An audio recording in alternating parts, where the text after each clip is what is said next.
Assalamualaikum warahmatullahi wabarakatuh.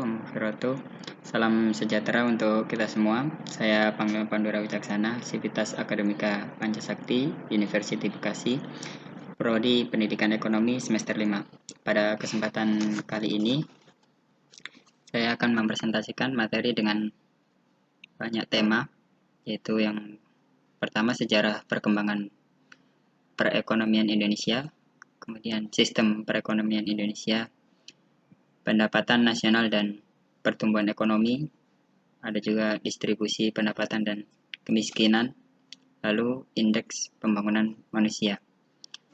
Yang mana video ini dibuat untuk memenuhi tugas dari dosen pembimbing yaitu Ibu Eka Putri, SPD MPDE.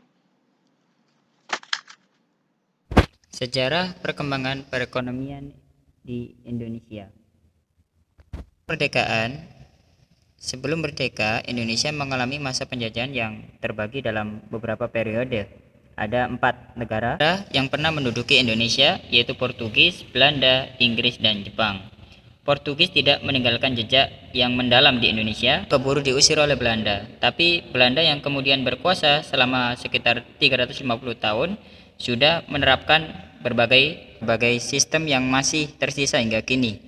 Untuk menganalisa sejarah perekonomian Indonesia, rasanya perlu membagi masa Belanda menjadi beberapa periode berdasarkan perubahan-perubahan kebijakan mereka lakukan di Hindia Belanda, sebutan untuk Indonesia saat itu. Perekonomian di Indonesia sudah ada atau dimulai sejak bangsa Indonesia masih berbentuk kerajaan, di mana pada masa itu masih dilakukan monopoli berdasar kekuasaan kerajaan. Namun sejalan mulainya penjajahan oleh bangsa barat, maka sistem di Indonesia sedikit banyak terpengaruhi.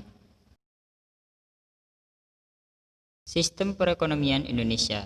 Sistem perekonomian yang diterapkan oleh Indonesia adalah sistem perekonomian Pancasila. Maka secara normatif, Pancasila dan UUD 1945 adalah landasan ideal sistem perekonomian di Indonesia. Dasar politik perekonomian diatur dalam Undang-Undang 1945 pasal 33 yang berbunyi ayat 1, perekonomian disusun sebagai bersama berdasar atas asas kekeluargaan. Ayat 2, cabang-cabang produksi yang penting bagi negara yang menguasai hajat hidup orang banyak dikuasai oleh negara. Ayat 3, bumi, air, dan kekayaan alam di dalamnya dikuasai oleh negara dan dipengaruhi untuk sebesar-besarnya kemakmuran rakyat. Perekonomian nasional diselenggarakan berdasar atas demokrasi ekonomi dengan prinsip kebersamaan, efisiensi, berkeadilan, berwawasan lingkungan, kemandirian, serta dengan menjaga keseimbangan kemajuan dan kesatuan ekonomi nasional. Ketentuan lebih lanjut mengenai pelaksanaan pasal ini diatur di dalam Undang-Undang 1945. Karakteristik sistem ekonomi Indonesia. Kegiatan ekonomi merupakan kegiatan bersama atau gotong royong, depankan hubungan kekeluargaan.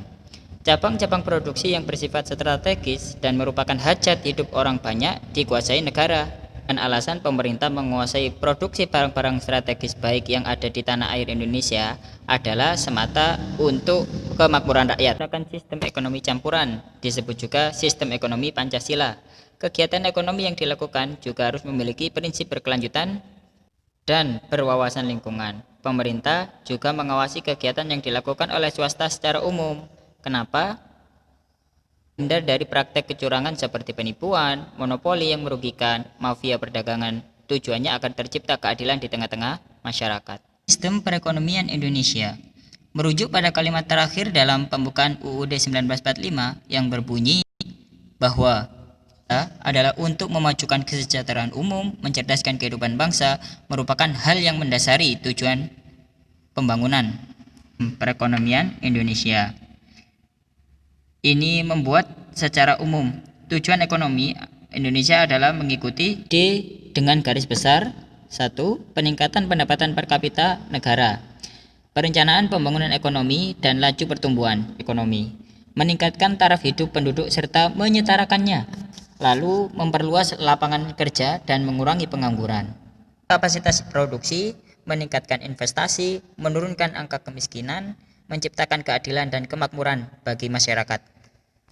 pendidikan, dan kesehatan untuk peningkatan kualitas hidup bagi masyarakat. Itu beberapa tujuan perekonomian Indonesia. Dari saya, jelas banyak kurangnya saya mohon maaf yang sebesar-besarnya. Assalamualaikum warahmatullahi wabarakatuh.